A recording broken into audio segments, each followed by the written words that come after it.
Hello everybody, welcome back to my YouTube channel, or welcome to my YouTube channel. I'm back. I know this isn't exactly what you guys wanted, but webtoons, you cannot see like the webtoon story I'm reading, but Wattpad works, so that's what we're gonna do. Of course, none of this is mine. Credits go to the rightful owners. I know I haven't filmed for a while. My schedule's a bit messed up right now.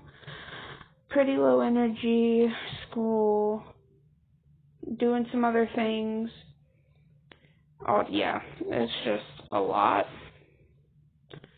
But we're gonna start reading our Beating Hearts, a Klance zombie UA Wattpad story.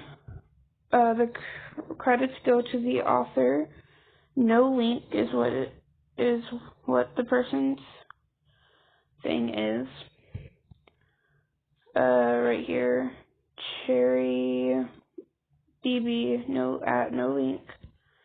This is credits go to them. This is their story, not mine. But we're going, yeah, ow. Because this is to make up for not being able to read webtoons. That's a lot to read. Okay, anyways, we're gonna read the, what's it called, description, I think it's called, of the story. Lance must do what he can to protect the people that he cares about from the dying world they live in. So he joined a group that offers protection and warmth to them. This is all that's important to Lance, even if it means giving up his body and mind to the abusive nature of their leader. Warning, abuse and other stuff that might trigger you is in here. So if you're not comfortable with that, please do not watch. Keith is alone in the world,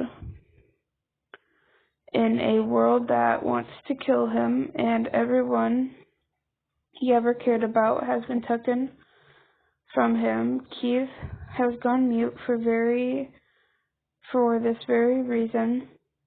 One day, after escaping a horde of the disease, he is held prisoner by the group of people who find his presence suspicious. His only comfort is a lanky teenage boy who brings him food and water every evening, along with a smile that's too bright for the world they live in. And then that's just like the creators saying they don't own Voltron characters and stuff. And then like all the art and stuff.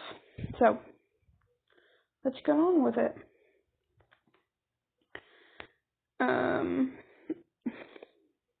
Sorry for my voice, how it is. Hold on, I'm gonna get a drink of water real quick so I can read a bit better. There we go. It's been 183 days since the world ended. 183 days since Keith lost his parents, his home, his promise of his normal life.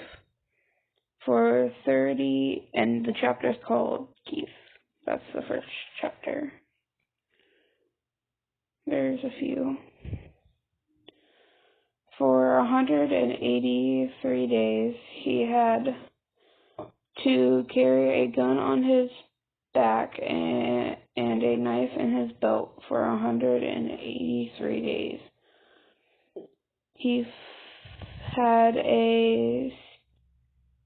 had to steal and hunt to survive, and sleep with one eye open every night. It's been 183 days since Keith's world turned to shit. But it's only been 4 days since Keith had really lost everything. There was a giant breeze that day. It blew steadily through the greenery of the overhanging trees so that they brushed against each other. Oopsie daisy, go away. Pinterest, sorry guys. Each other wrestling together in perfect harmony.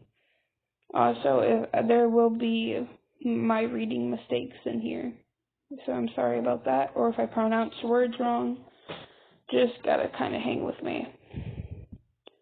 Harmony. The sun shone through the tiny gaps in the tree branches, twinkling in a new direction every time the leaves moved. Every time the leaves moved, it was a beautiful day, and Keith would have to agree if he wasn't currently running for his life. His heavy boots pounded against the earth and rock underfoot as he ran towards an unknown direction. He clenched a knife in one hand and shield and slayed at the overgrown that threatened to trip him along his route. The beating of his heart grew louder and louder in his ears. The pace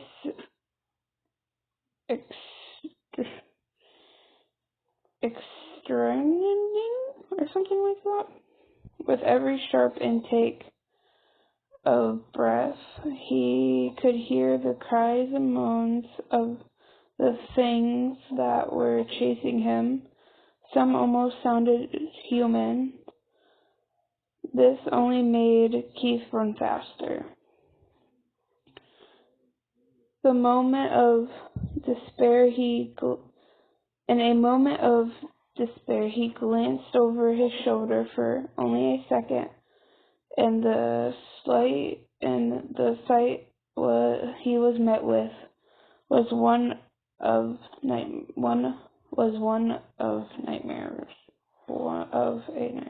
or something like that. There was a horde of disease sprinting towards him, bloody and collapsed hands outstretched in an effort to be closer, their eyes rolling in a grin underneath the worn skin on their faces. That scared me. Somebody dropped something in the living room. They all chased him with a lint stronger or something like that. And not even their own broken bones could slow them down. As he spun his head back around, he noticed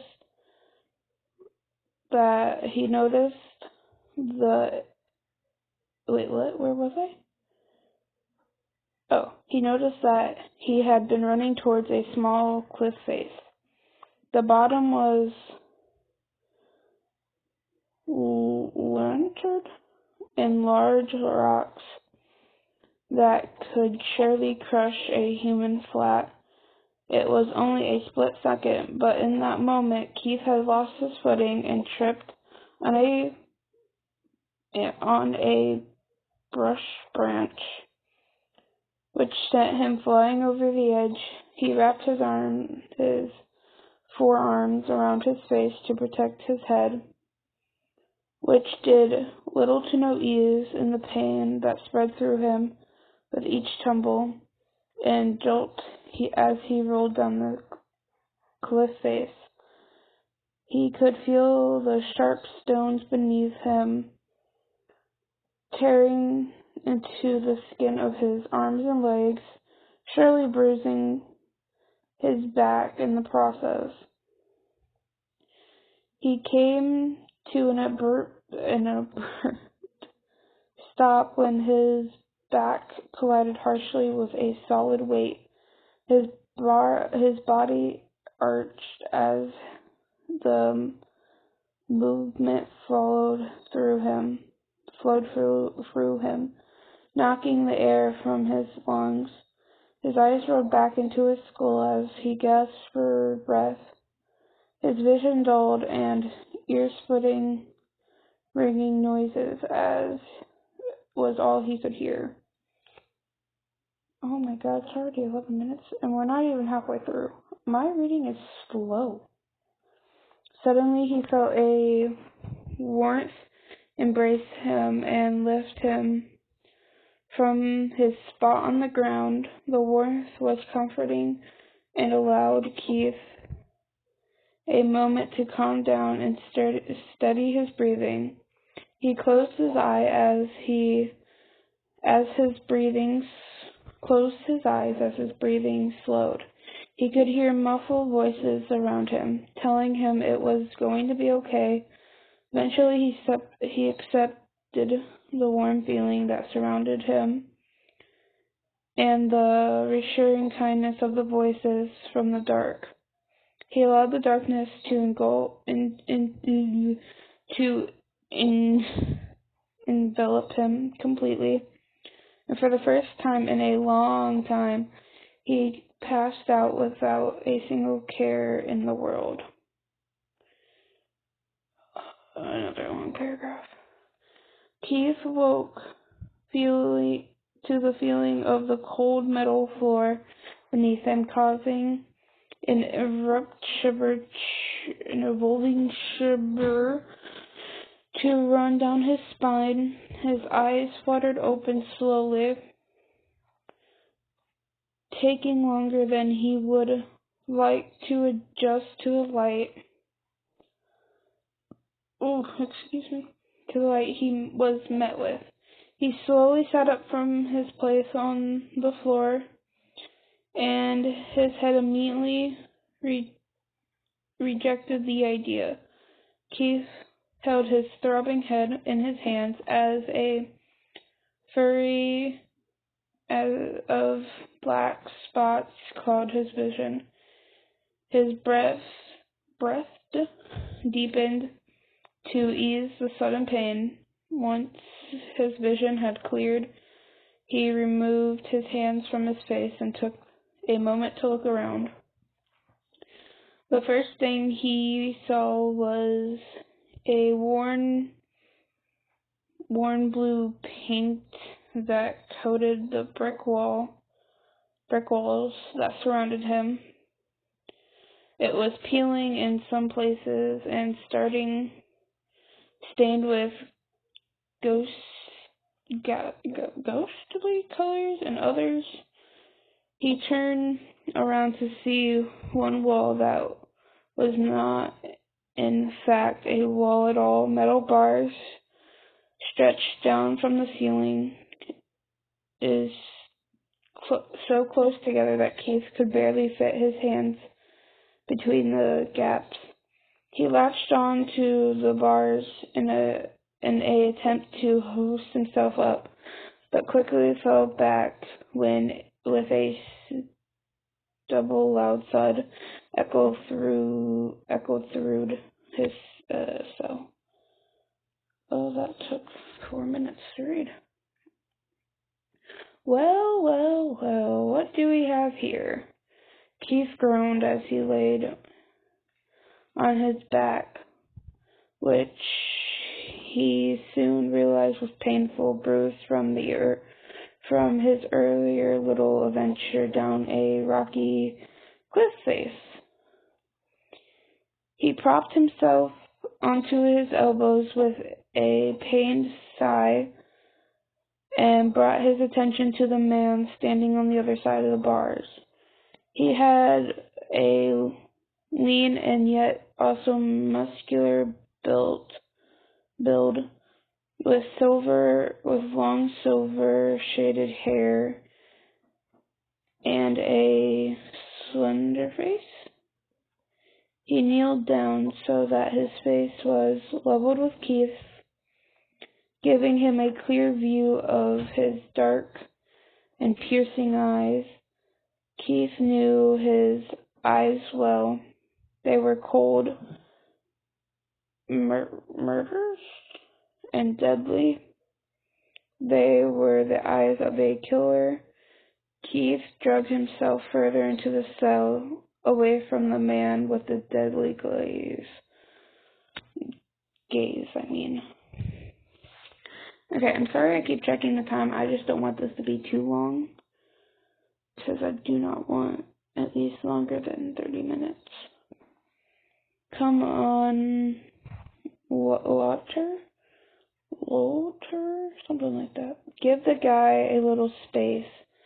Keith saw the man named Walter pinch his face in anger, but it would only last a split second before he spun around to face away from the cell bars. Keith's eyes drifted past Walter, only to notice the group of other attendants that stood behind the man. Keith noticed a wide range of people that stood before him.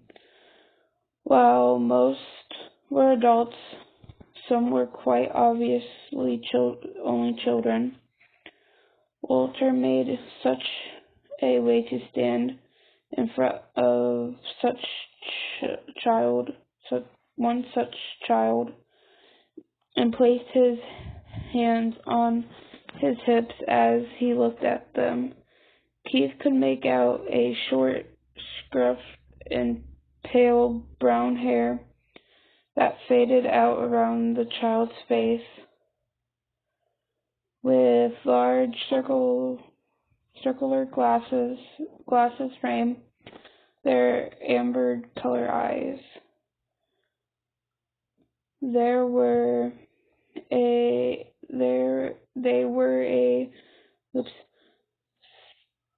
stern pult and crossed their arms over their chest as Walter approached them. "Don't worry, Pidge.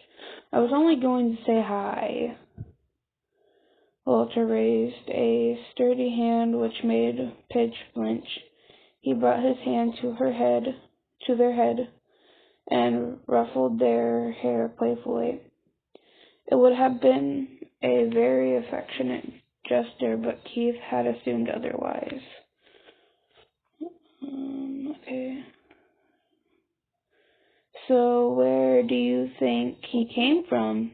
A taller man from beside Pidge had spoke, distracting Walter. While Walter's attention was distracted elsewhere, Pidge noticeably scowled and rubbed the top of their head. "He was up in the forest, right? Isn't that where the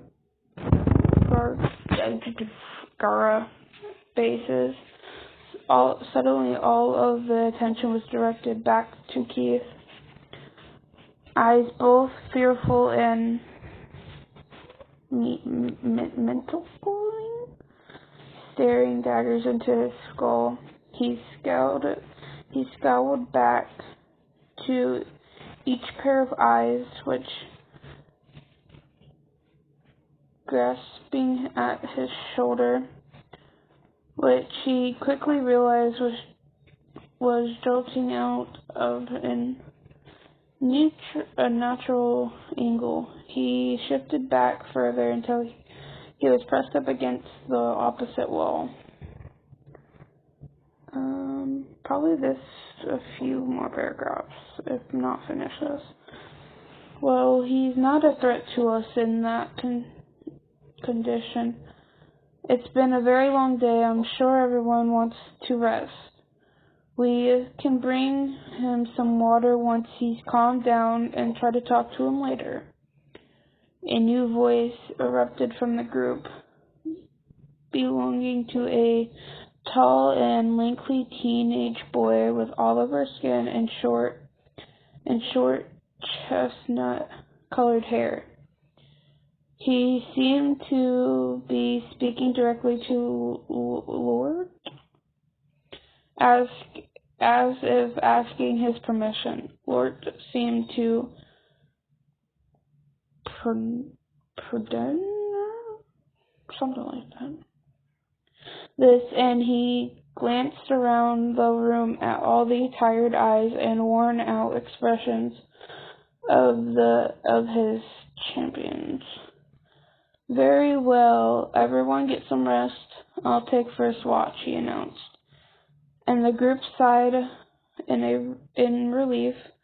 Loiter,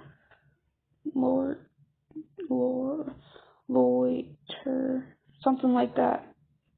Sorry if I am pronouncing a lot of words wrong, sorry. Made his way down the coursed way from Keith's cell, with the rest of the group following suit. Keith allowed his muscles to relax and beneath a sigh of relief. Okay, I think maybe we can finish this. Hey, don't worry, no one here wants to hurt you. The tan boy from earlier was sitting on his knees in front of Keith's cell, with a warm smile on his face. I'll bring you some food and water soon, and then maybe we could take a look at those injuries. That sound good? He asked, gently. Keith tried to scowl at the boy, but he felt his face soften at the tone of his voice. He nodded slightly, and the boy smiled. Lance, I want to speak with you now. Walter's voice echoed through the hall, and Keith saw Lance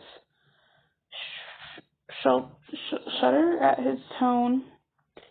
He gave Keith a reassuring grin and got up from his place and walked to Walter, who held the door open for him and closed it with a thundering slam. Once they vanished, Keith slumped back into the cool brick wall and closed his eyes. Keith had met too many people with the same eyes as Walter in the 83 days. Pretty sure I've been saying 180 days. It's 183 days that he lived like this, but never once in all that time has he ever seen a pair of eyes as gentle, something like that, and as beautiful as the boy's name, Lance. Alright, I think that's going to be the only chapter we read today. Chapter 2 is where we're going to start off next. I hope you all enjoyed it. I know my reading was pretty bad. Kind of tired, so yeah. But I hope you guys still enjoyed. I will be continuing all my other series as much as possible, and this new series, since I only have 3, so I think it would be possible. But I hope you all enjoyed. I've said that 3 times now, and we'll start here when I read this again. My schedule is going to still be pretty messed up. I'm trying to figure that out. Not working out too well. But, yeah. That's all for now, guys. Adios. Bye.